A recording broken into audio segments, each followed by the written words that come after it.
Welcome to the channel Test Your English Grammar. Neither of us dash how to do it. Is it option A or is it option B? Look at here.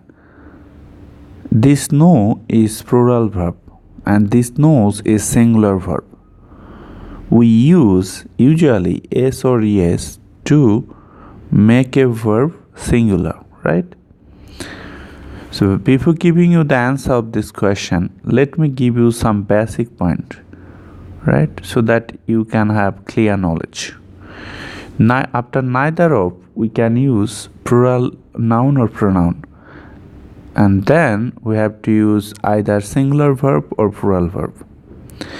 Basically in formal style, we will use singular verb, and in case of informal situation or formal style or informal style, we will use plural verb. Look at here.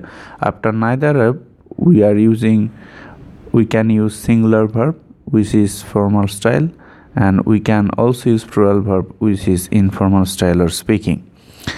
So here the answer will be A and B both. That is, and right answer will be D, both A and B. This is singular and this is plural and this is singular. Neither of us know how to do it, or you can say neither of us knows how to do it. So thank you for viewing this video. Be well.